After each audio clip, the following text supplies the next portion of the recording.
Okay, so my name is Natalie Card, and I actually have never met you. Vial, So, teacher on staff. Mike Vial, okay. language arts teacher, and the new intro to acting teacher too. Oh, nice. Yeah.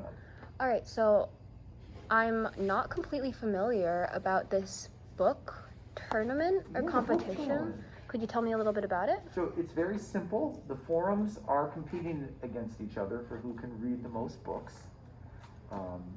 And the way to earn a point for your forum is quite simple, that you finish a book, go to Stella, the big giraffe outside my 304, fill out a card, and just talk to your book for a minute with a staff member, administrator, or coach, and they'll sign your form, and then you put it in the box.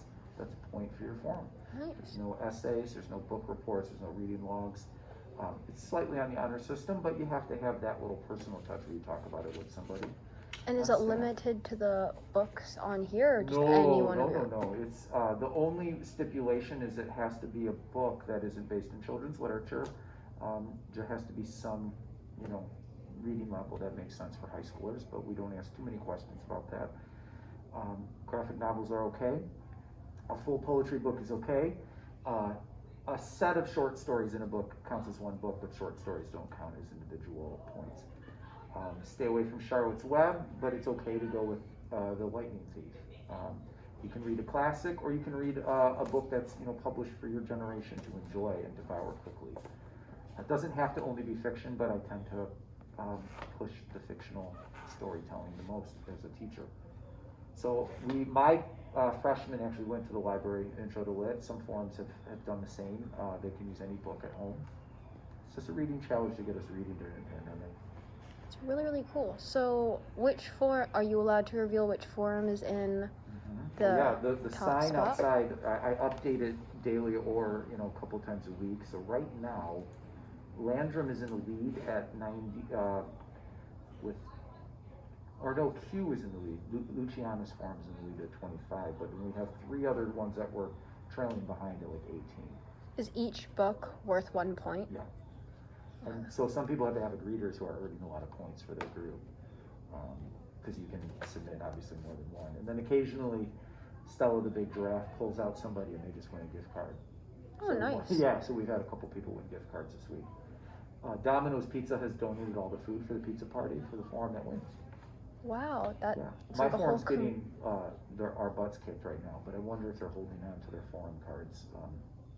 And some of these forums are very competitive. They've been trying to figure out ways to cheat, and I've been stopping those loopholes. Can I read a book to my entire forum over the month and account for 25 points? No, I catch you on that. Yeah. Berenstain Bears, no. I read Berenstain Bears to my children and Paw Patrol, but no, come on. So I'm a little like happy about a story about unicorns, but yeah. they So still don't count. What are your 3 favorite books on this shelf, or just in general? That's a great question. So I'm a sucker for Nick Stone. She is a phenomenal, prolific writer. She's coming out with a book every 6 months, every year. I have a brand new one that I haven't read yet. Where is it? Somebody may have just taken it. Oh, it's her sequel to Dear Martin, Dear Justice. This is a very timely book about a young high schooler who something big happens to him where he gets profiled in the opening chapter, and it just like sets his high school life in kind of a whirlwind where he's trying to figure out his identity and like, how did this happen to me, as he's applying to colleges like Yale and Harvard, but was wrongly accused of something he didn't do. And then the story has everything that you want in it, from love to conflict, to just really big moments, and just those little moments of the day of high school are all revealed in this book. There's even a party in that story at Halloween. And then the follow-up, Dear Justice, is the protagonist, whose name is Justice, the name is very symbolic, right, is writing to a friend whose life hasn't turned out the same way. So both books, also in this one, in Dear Martin, he's writing letters to Martin Luther King, so it kind of breaks the narrative, and there'll be a letter in the middle, and he's kind of doing it as a diary exercise to figure out his life as he's just questioning things that we all question. Such a powerful book. I love Nick Stone. What else am I into?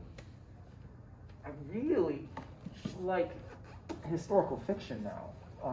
getting a piece of history, but through storytelling that might be, made up. Because Salt of the Sea, if you think about what is the boat that sinks and the most people die, it's not the Titanic. It's a story from World War II.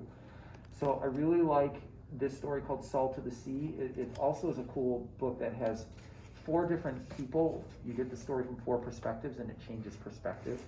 It's a little disjointing at first as you're trying to figure out how all their lives are connected, but by a fourth of, maybe even sooner, it's pretty obvious. Yeah, I think that's such And a good they're idea. trying to get to the boat as they're escaping the Russians. It's actually, we think of things always from an American's perspective, where this is more of like Germans and Russians, even though it's written in English. And yeah, but we know what's going to happen. We know that boat is going to sink from the very beginning. It's kind of like Shakespeare, 2 star-crossed lovers take their lives, Romeo and Juliet.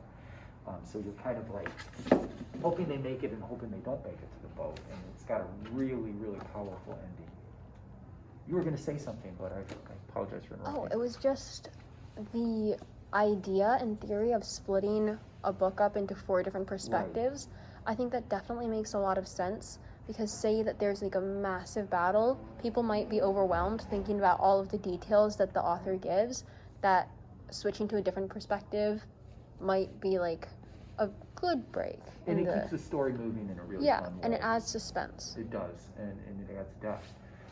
Graphic novels got me through the pandemic. I wasn't finding much time to read, and because I was just stressed out. So I have a little graphic novel shelf. I'm trying to add more. This was one that I read that just like floored me, because I didn't know this moment of history, that the 369th Infantry Regiment marched home triumphantly from World War I, and then they were forgotten. African Americans in an infantry that never gave up ground in the war, and they weren't even allowed to march in a parade because of racism of the time. Can you believe that? War heroes not allowed to march in the returning home parade. There's a moment in this book that I compare to the Odyssey, and I don't want to go on a long rant right now, but I had to finish this in 2 reading sessions, and the artwork is just all black and white. And so detailed. It's so detailed. It's not for somebody who's feeling a lot of stress right now during the pandemic. It's more for somebody who can feel an escape through deep war stories. So I just want to get that out of the way. But Max Brooks also has been interviewed during the pandemic a lot, because he wrote about his fictional apocalyptic work that one dealt with the pandemic. He's talked to epidemiologists. He's a voice of inspiration. For those who need an escape from the pandemic, this is just something my mother-in-law got me, that I read to my children and they loved. And I read it in one session. And it's kind of like a graphic novel, and it's kind of like a fairy tale, and I don't really know what to call it, but it's a bestseller because it's touching people's hearts when we need it the most.